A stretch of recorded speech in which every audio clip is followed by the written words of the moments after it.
Les triades sont l'une des organisations criminelles les plus notoires au monde. Un nom qui évoque le mystère, le pouvoir et une longue histoire enracinée dans les traditions et la culture chinoise. Mais pour comprendre ce que sont réellement les triades, il faut aller au-delà des stéréotypes et des images populaires que l'on voit dans les films d'action ou les séries télévisées. Ils ne sont pas apparus simplement comme des gangs de rue ou des groupes de criminels sans but, mais comme une organisation beaucoup plus complexe, dont l'histoire est étroitement liée aux révolutions, aux mouvements secrets et à la lutte pour le pouvoir en Chine même. Le mot « triade » lui-même est une création occidentale, dérivée du symbole triangulaire utilisé par ces groupes, qui représente pour eux les trois principes essentiels: le ciel, la terre et l'humanité. Ce triangle, pour les membres des triades, symbolise un équilibre cosmique, une idée selon laquelle leurs activités, aussi illicites qu'elles puissent paraître, font partie d'un ordre plus vaste et portent même, à leurs racines les plus profondes, un sentiment de justice ou de résistance. Oui, les triades n'ont pas commencé comme des organisations purement criminelles. Bien au contraire, leur origine remonte à une lutte patriotique et sociale. Dans la Chine ancienne, le mot triade n'était pas utilisé pour décrire ces sociétés secrètes. Il se faisait appeler Hongmen ou Tiandihui, ce qui signifie société du ciel et de la terre, et avait des motivations très différentes de celles que nous leur associons aujourd'hui. Contrairement à ce que l'on pourrait croire, ces organisations n'ont pas été créées dans le but de faire du trafic de drogue, d'extorquer des commerçants ou de contrôler la pègre de la ville.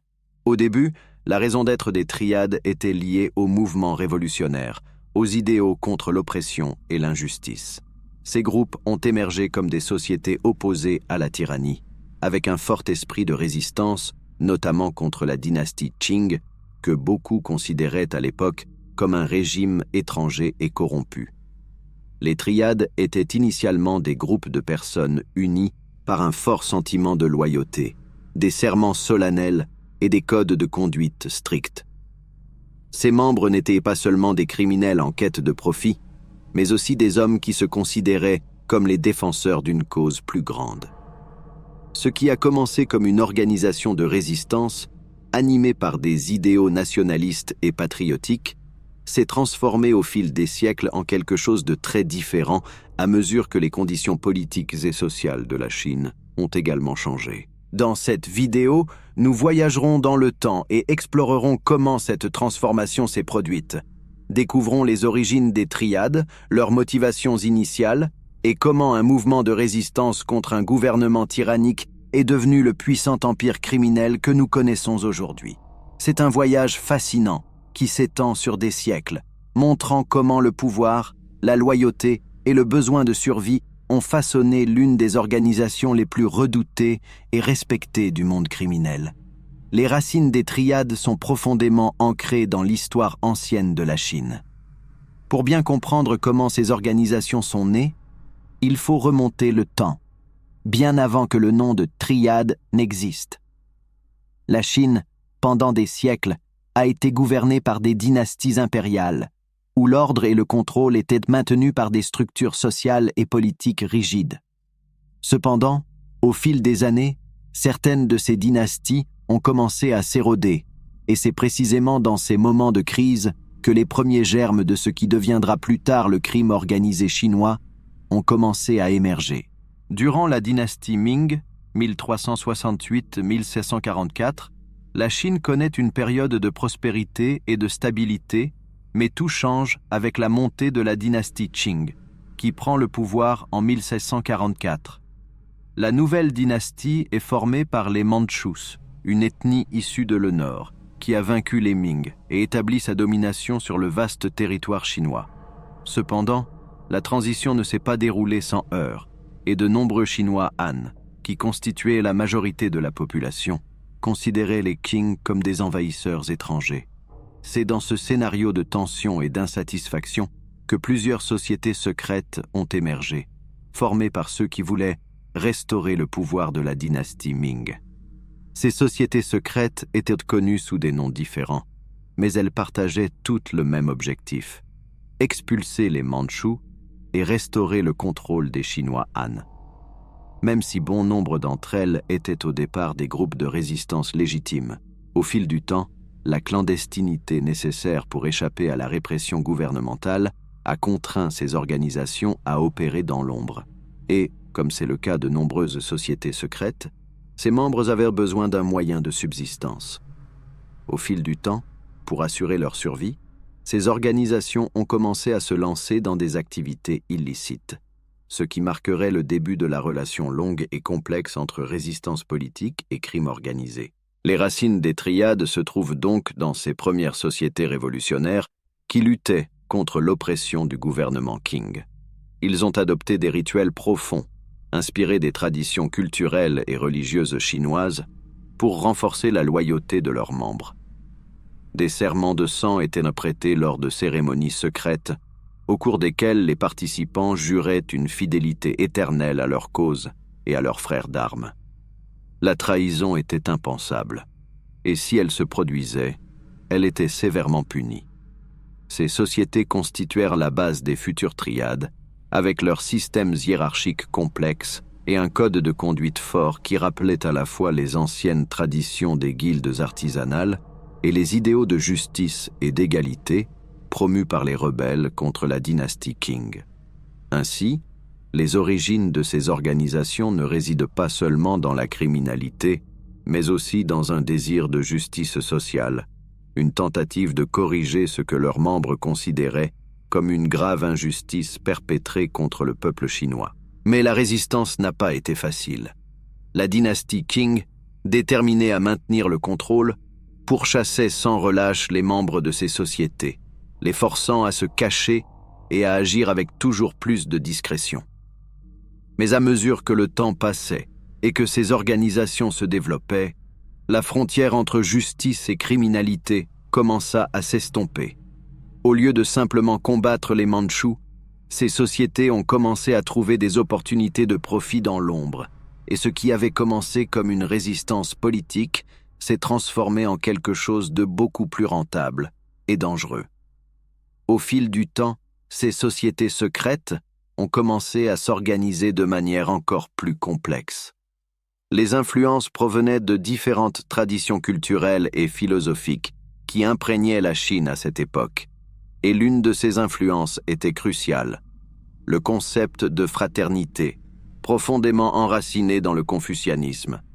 La loyauté entre frères, l'honneur et la justice étaient des valeurs centrales que ces sociétés adoptaient et transformaient en règles strictes pour leurs membres. Mais il y avait une autre influence qui jouait un rôle tout aussi important dans l'évolution de ces organisations, les traditions des sociétés religieuses et mystiques qui existaient déjà en Chine depuis des siècles. Parmi elles, l'une des plus connues était la Société du ciel et de la terre, Tiandihui, dont le nom évoquait l'équilibre entre le cosmos, les êtres humains et le monde qui l'entoure. Cette organisation partageait non seulement ses symboles et ses rituels avec les sociétés opposées au gouvernement Qing, mais introduisait également une structure plus formelle, avec des hiérarchies bien définies et des codes secrets garantissant la confiance et la protection de ses membres.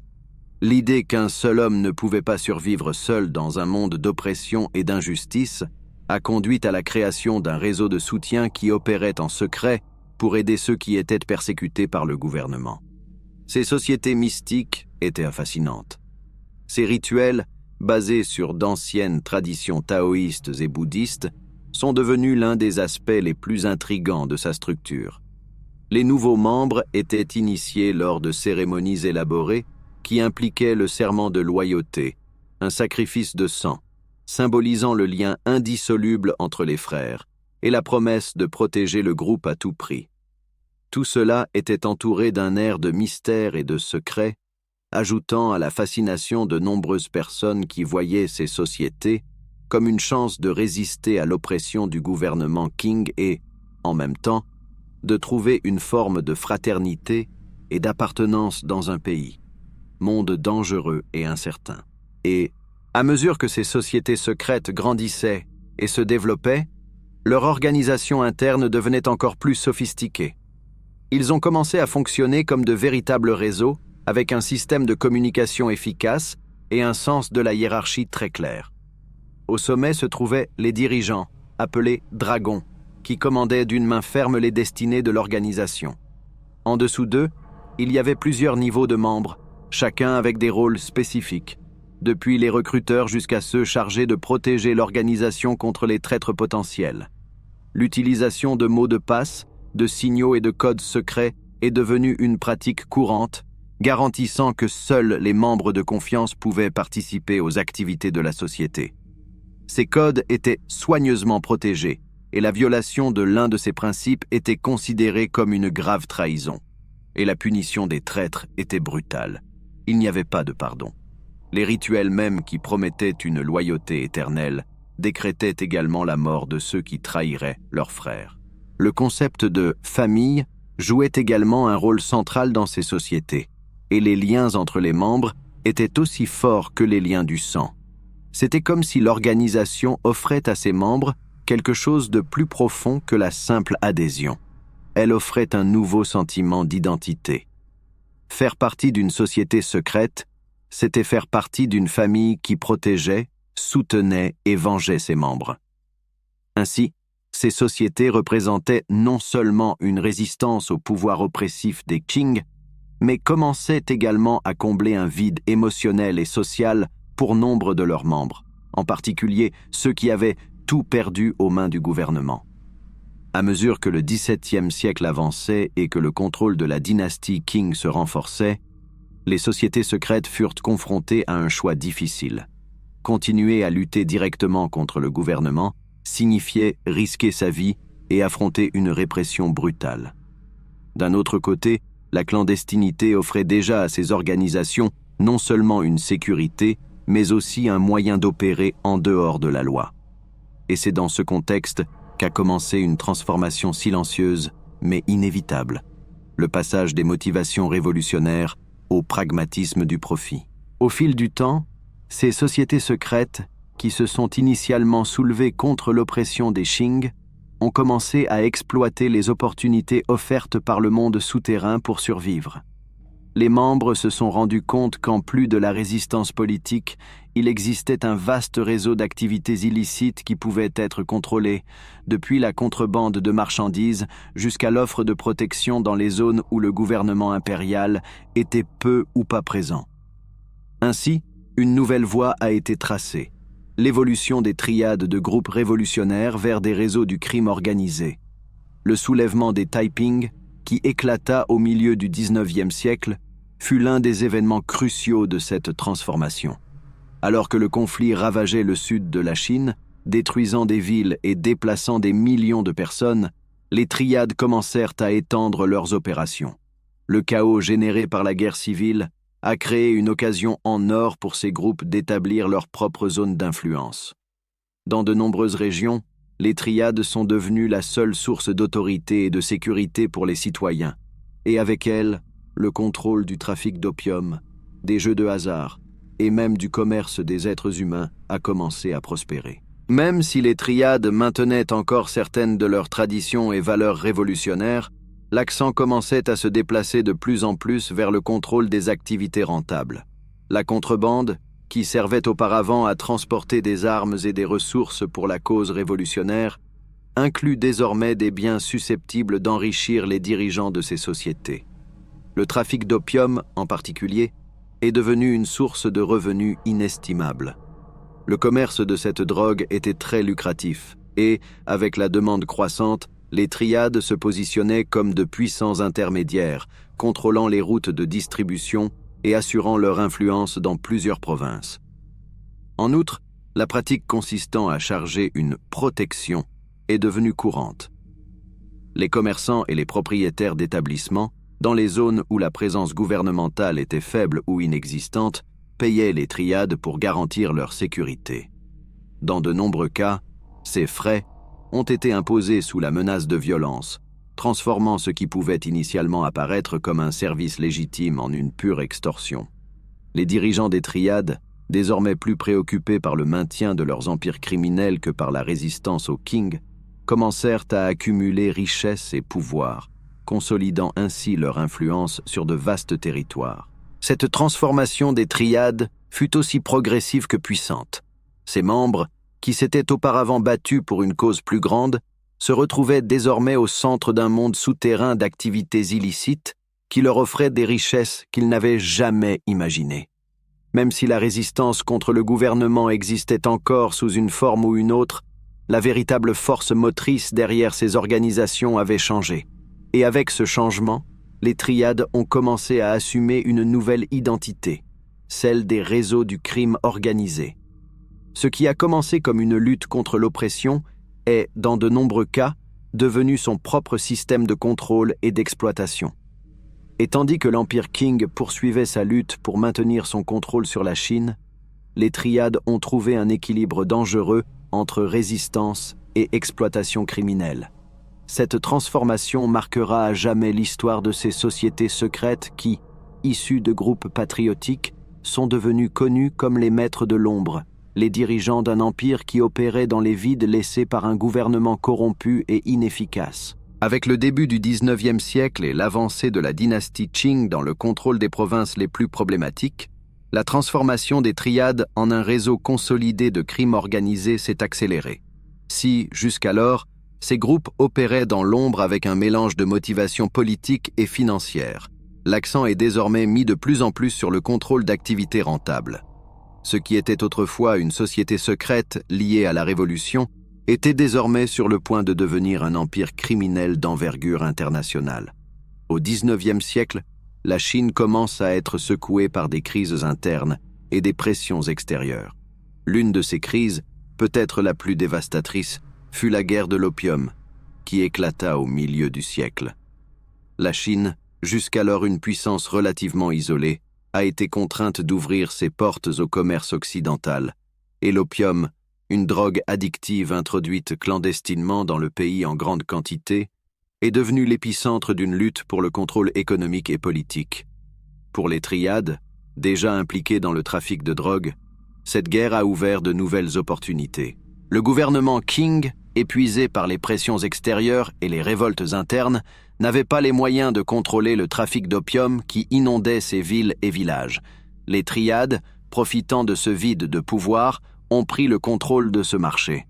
Grâce à leur réseau déjà bien établi, ils en sont venus à dominer les routes de distribution de l'opium, faisant passer la drogue au-delà des frontières et veillant à ce que la demande croissante soit satisfaite.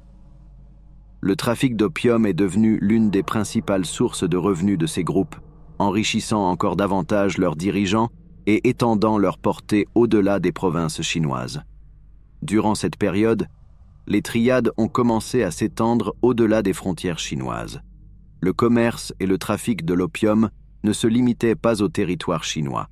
Les villes portuaires comme Hong Kong, devenue colonie britannique après la guerre de l'opium, et Shanghai, l'un des principaux centres commerciaux de l'époque, furent le théâtre d'une expansion sans précédent des opérations de la triade. Ces villes, où la présence étrangère s'accroissait, sont devenues des points stratégiques d'expansion des activités illicites, et les triades ont su s'adapter à ce nouveau scénario. Dans le même temps, avec la migration massive des Chinois vers d'autres régions du monde, principalement vers l'Asie du Sud-Est, les États-Unis et le Canada, les triades ont vu une nouvelle opportunité. Les migrants chinois, souvent marginalisés et exploités dans les pays où ils se rendaient, sont devenus des cibles faciles pour les opérations de la triade. Ces groupes offraient protection et soutien aux immigrants, mais à un prix.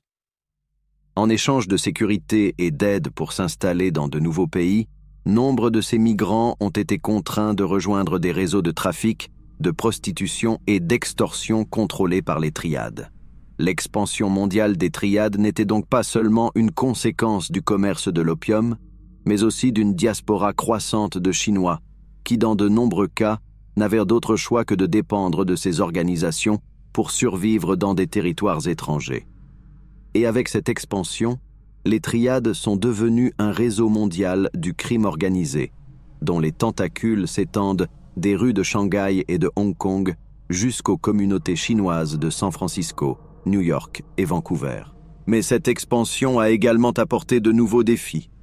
À mesure que les triades devenaient plus puissantes, la structure interne de ces organisations commençait à devenir plus sophistiquée. La hiérarchie, qui était auparavant relativement simple, avec des dirigeants locaux commandant de petits groupes, devait désormais s'adapter à un réseau beaucoup plus vaste et complexe. De nouveaux titres et postes sont apparus au sein de l'organisation, et des rituels autrefois purement symboliques ont commencé à renforcer un code de conduite rigide et brutal. Les triades se sont consolidées pour devenir de véritables empires criminels, avec une structure qui, à bien des égards, ressemblait à une entreprise moderne. Il y avait des dirigeants régionaux chargés de superviser les opérations dans des zones spécifiques et sous leurs ordres, une série de sous-dirigeants et de membres qui remplissaient divers rôles, depuis la collecte de protection jusqu'au contrôle des itinéraires de trafic. Chacun avait un rôle spécifique et la loyauté envers l'organisation était non seulement encouragée, mais exigée sous peine de mort. Cette transformation interne, combinée à une expansion mondiale, a fait des triades une force criminelle presque imbattable. Et même si elle conservait toujours une façade de fraternité et de loyauté, la véritable force motrice de ces organisations était désormais le pouvoir et le profit. Le monde des triades était passé de sociétés secrètes, animées par des idéaux révolutionnaires, à un vaste empire du crime organisé, avec une influence sur plusieurs continents et un contrôle sur bon nombre des activités illicites les plus lucratives de l'époque.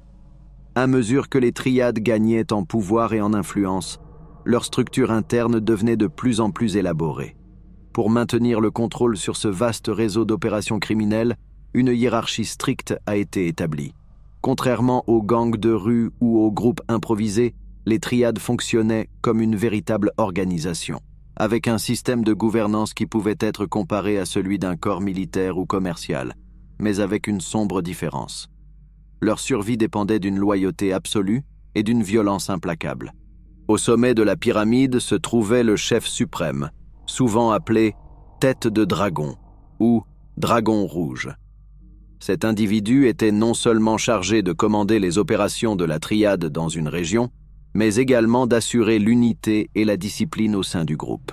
Sa parole faisait loi, et désobéir à ses ordres ou remettre en question son autorité pouvait entraîner de sévères punitions, souvent la mort. Au-dessous du chef suprême, il y avait des sous-leaders, chargés de gérer des zones spécifiques, telles que différentes villes ou districts, en fonction de l'ampleur de l'opération. Ces sous-chefs, à leur tour, avaient leurs propres subordonnés, créant un réseau de commandement permettant aux triades d'opérer de manière efficace et organisée, même dans des territoires lointains. L'une des caractéristiques les plus fascinantes de cette hiérarchie était l'utilisation de rituels et de codes secrets pour renforcer la loyauté de ses membres. Ces rituels n'étaient pas seulement symboliques, ils avaient un objectif clair, créer un environnement dans lequel la confiance était absolue et où les liens entre les membres étaient plus forts que tous les liens familiaux ou amicaux en dehors de l'organisation. L'entrée d'un nouveau membre dans les triades était marquée par une cérémonie d'initiation qui pouvait être à la fois fascinante et terrifiante. Les initiés prêtèrent serment de sang, promettant une loyauté éternelle envers l'organisation et leurs frères. Ce serment symbolisait l'union indissoluble entre le membre et la triade. Et le violer signifiait une trahison qui se terminait presque toujours par la mort.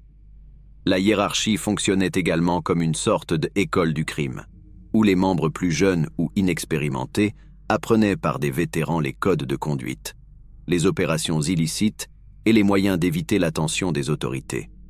Chaque membre avait un rôle spécifique, et le système a été conçu pour maximiser l'efficacité de l'organisation. Depuis ceux chargés de collecter l'argent de l'extorsion jusqu'à ceux qui supervisent les itinéraires de contrebande, chaque niveau de la triade a été soigneusement calibré pour garantir que chaque partie de l'opération se déroule comme sur des roulettes. Mais au-delà de leurs activités quotidiennes, les triades entretenaient une aura de mysticisme entourant leurs opérations.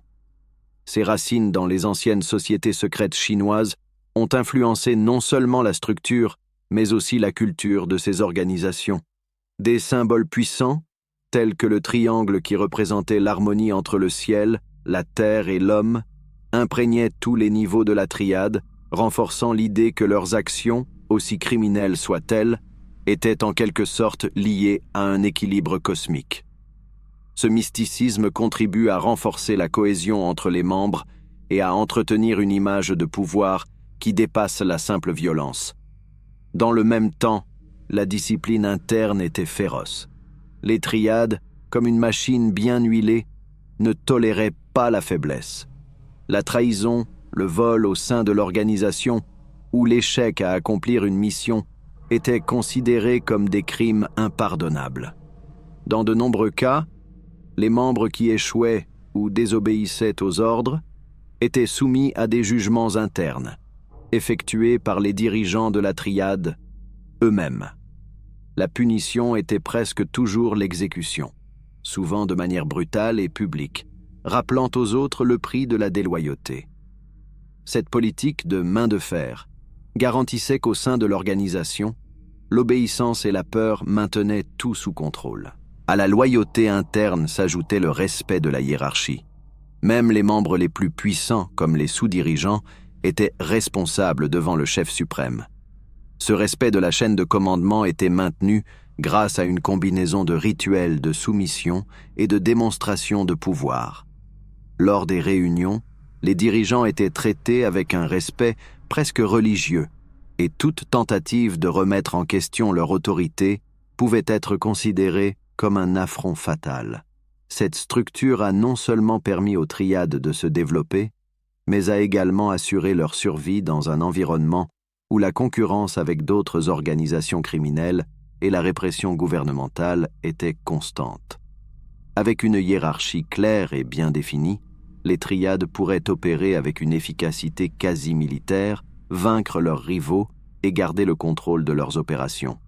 En fin de compte, cette combinaison de loyauté aveugle, de rituels mystiques et de discipline brutale a formé l'épine dorsale des triades, les transformant en l'une des organisations criminelles les plus durables et les plus prospères au monde. Alors que les triades se consolidaient pour devenir l'une des organisations criminelles les plus redoutées et organisées de Chine, leurs activités ont commencé à se diversifier et à s'étendre au-delà des frontières traditionnelles. Si, au début, la contrebande et l'extorsion d'opium dominaient leurs opérations, au fil du temps, les triades se sont rendus compte que le monde criminel offrait d'innombrables opportunités pour accroître leur influence et surtout leur profit. L'expansion géographique et la recherche de nouvelles entreprises sont devenues des priorités, et bientôt les triades ont commencé à contrôler un large éventail d'activités illicites, tant en Chine qu'à l'étranger. L'un des principaux domaines d'expansion était le contrôle du jeu. Le jeu a toujours joué un rôle important dans la culture chinoise, et les triades, conscientes de l'attrait populaire de cette activité, ont commencé à dominer les boutiques de paris clandestines et les casinos illégaux. Dans des endroits comme Hong Kong et Macao, où le jeu constituait une partie importante de la vie nocturne, les triades sont devenues les véritables propriétaires des établissements. Le contrôle des jeux de hasard a non seulement augmenté leurs profits, mais a également renforcé leur position de pouvoir au sein des communautés locales. Quiconque souhaitait participer à ces activités, que ce soit pour jouer ou exploiter une entreprise, avait besoin de la bénédiction des triades. Cela leur a permis de créer un cycle de dépendance et de soumission, dans lequel tout le monde, des petits joueurs aux gros joueurs, était, d'une manière ou d'une autre, sous le contrôle des organisations. Un autre domaine dans lequel les triades se sont développées est celui de la traite des êtres humains. Avec la migration croissante des Chinois vers d'autres pays, à la recherche de meilleures conditions de vie ou fuyant les guerres et les crises, les triades ont commencé à exploiter cette vulnérabilité. Ils se spécialisent dans la fourniture d'une aide aux migrants illégaux pour qu'ils entrent dans d'autres pays, notamment en Amérique et en Asie du Sud-Est. Cependant, cette aide a eu un prix très élevé. Beaucoup de ces personnes, cherchant désespérément une chance d'échapper à la pauvreté ou à la violence, ont fini par accumuler d'énormes dettes auprès des triades. Ainsi, une fois arrivés à destination, au lieu de commencer une nouvelle vie, ils ont été contraints de travailler dans des conditions de semi-esclavage pour rembourser ces dettes. Les femmes et les enfants, en particulier, sont souvent exploités et contraints à la prostitution ou au travail forcé. La traite des êtres humains est devenue l'une des activités les plus rentables des triades, et leur influence dans les pays étrangers s'est développée parallèlement à ce commerce cruel. En plus de ces activités, les triades étaient également profondément impliquées dans le trafic de drogue, outre celui de l'opium. Au fil du temps, d'autres substances ont commencé à dominer le marché illégal, comme l'héroïne et, plus tard, la méthamphétamine. Les triades, avec leurs routes de contrebande déjà établies et leur réseau bien organisé, sont devenus des acteurs importants dans ce trafic mondial de drogue. Ils contrôlaient à la fois la production et la distribution, garantissant que de grandes quantités de drogue parvenaient dans les rues des villes de Chine, d'Asie du Sud-Est et même des États-Unis et d'Europe. Ce contrôle sur le trafic de drogue a encore renforcé sa réputation d'organisation criminelle impitoyable, prête à faire tout ce qui était nécessaire pour maintenir son hégémonie dans le monde souterrain. Avec leur expansion mondiale, les triades ont commencé à faire face à de nouveaux défis, mais aussi à de nouvelles opportunités. Dans les années 1960 et 1970, la diaspora chinoise dans des pays comme les États-Unis et le Canada a connu une croissance exponentielle. Les quartiers chinois, en particulier dans des villes comme New York, San Francisco et Vancouver, sont devenus des points d'entrée pour les activités des triades dans ces pays. Ils ont infiltré les communautés locales, offrant protection aux commerçants et travailleurs migrants, mais aussi extorquant et exploitant les plus vulnérables. La protection offerte par les triades était en réalité une forme de contrôle, et ceux qui ne coopéraient pas étaient souvent confrontés à des menaces ou à des violences pures et simples. Cette expansion à l'étranger a été facilitée par la corruption. Dans leur pays d'origine, notamment dans les régions où le gouvernement Qing ou même le régime qui lui a succédé avait peu d'influence, les triades s'appuyaient sur la complaisance, voire sur la coopération des autorités locales. Les pots de vin et les accords secrets garantissaient que les opérations de la triade pouvaient se poursuivre sans interférence majeure. Et à mesure que les triades se sont répandues à travers le monde, elles ont adapté cette stratégie à de nouveaux territoires. Dans de nombreux cas, la corruption est devenue un outil essentiel pour protéger leurs opérations internationales, garantissant que la police ou les autorités locales ferment les yeux sur leurs activités. Cependant, l'expansion des activités criminelles des triades ne s'est pas déroulée sans conflit. À mesure que leur empire grandissait, les triades faisaient face à de nouveaux ennemis, tant à l'intérieur qu'à l'extérieur de l'organisation. Les luttes de pouvoir internes étaient courantes, en particulier lorsque de nouvelles opportunités lucratives apparaissaient. Les dirigeants régionaux, qui étaient auparavant sous le contrôle étroit de la hiérarchie de la triade, ont commencé à rechercher plus d'autonomie, ce qui a donné lieu à des luttes pour le contrôle des territoires et des opérations. Ces luttes intestines étaient souvent brutales, le meurtre et la trahison devenant monnaie courante. En dehors des triades, d'autres organisations criminelles, chinoises et étrangères, ont commencé à se disputer des parts de marché. La mafia japonaise, les yakuza et les gangs américains étaient également impliqués dans le trafic de drogue, la contrebande et l'extorsion, et la concurrence entre ces groupes aboutissait souvent à de violents affrontements. Cependant, les triades, grâce à leur structure hautement organisée et leur connexion mondiale, ont réussi à garder une longueur d'avance sur la plupart de leurs rivaux. Au fil des décennies, les triades ont consolidé leur pouvoir non seulement dans le monde criminel, mais aussi dans les secteurs légitimes de la société. Des hommes d'affaires, des politiciens et même des personnalités publiques ont fini par s'impliquer dans ces groupes, directement ou indirectement, créant ainsi un réseau complexe où le crime organisé et les affaires juridiques étaient presque indissociables. Et voici les débuts de l'histoire du crime organisé chinois. Et si vous êtes un amoureux des combats et des guerriers qui ont marqué l'histoire du monde, abonnez-vous à la chaîne, profitez-en et partagez pour ne perdre aucune vidéo sur la véritable histoire de ces personnages légendaires. Jusqu'à la prochaine vidéo.